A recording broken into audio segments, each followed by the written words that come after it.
Now moving on, as Kenya celebrates the Mashujaa Day 2023, the role of women in the struggle for independence cannot be overemphasized. A month to this day, the country mourns the death of a gallant freedom fighter and the only woman to ever qualify for the title Field Marshal. This is the story of the late Field Marshal Muthoni Kirima, as filed by Ben Troy Njue. Take a look. Field Marshal Muthoni Kirima, who worked closely with Field Marshal Dedan Kimathi, died last month, aged 92 years, and was buried on the 21st of September in her home in Tetu, Nyeri County. Muthoni was one of the few women who led the struggle in the Mount Kenya region. In eulogizing the late heroine, President William Ruto, in his speech read by his deputy Rigathi Gachagua, recognized the efforts of women in the fight for Kenya's independence. Even as we mourn, it is also a moment to celebrate our accomplishments. Field Marshal Muthoni was exceptional. She was a woman of valor and vigor, embodied in patriotism, loyalty, and history.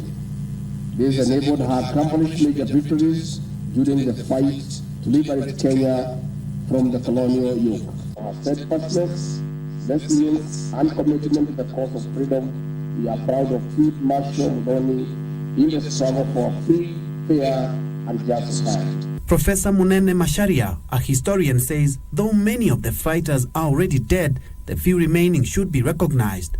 We know there are frictions within the movement, but that should not stop the effort to give them their due respect. It is difficult to say you're going to pay them money, because there may not be enough money. But some sort of token recognition would be good, because they live in very poor conditions. Former Mau Mau fighters and Muthoni's family members who interacted with her remembered her as brave, fearless, and selfless.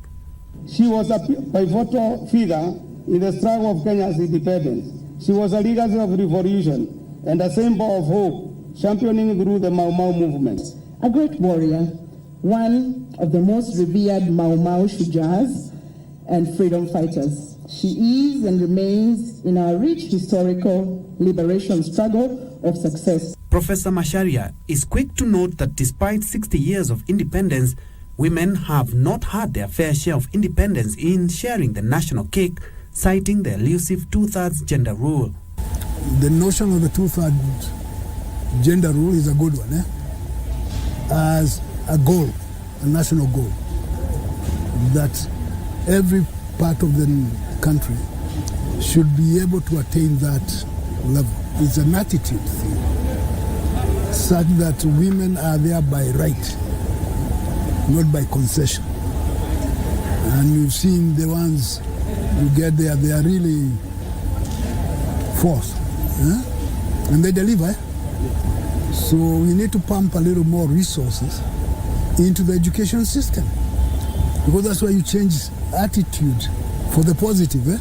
Muthoni Kirima was born in 1931 in a settler's farm in Tetu, Nyeri County, and was recruited as a pyrethrum picker in 1941. She would later on, in 1949, get married to General Mutungi. In 1952, when the country was in state of emergency, Muthoni joined freedom fighters in the Aberdare forest, and in 1954 witnessed the commissioning of Dedan Kimathi as a field marshal. She rose to the same rank in 1955. As a fighter, Field Marshal Muthoni disguised herself as a farmer in order to seek crucial information about the colonial masters, which she would later relay to the fighters in the forest, where she lived for 11 years.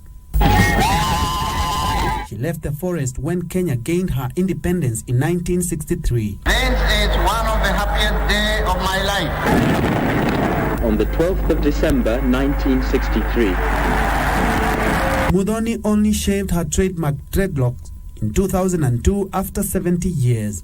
In independent Kenya, she served as a councillor during the Moi regime. Muthoni will remain vocal about the country's governance even after independence. A call for her recognition led to her receiving awards to recognize her feat, including the renaming of the Nyeri main bus terminal in her name and the Heroines Award by the National Heroes Council in 2023. Muthoni Kirima has left a rich legacy and her contribution to the struggle for independence will be remembered for centuries to come. As Muthoni Kirima exits the stage, many of the fighters who fought alongside her still feel more needs to be done to recognize their efforts. Ben Troy Njue, Easy Friday.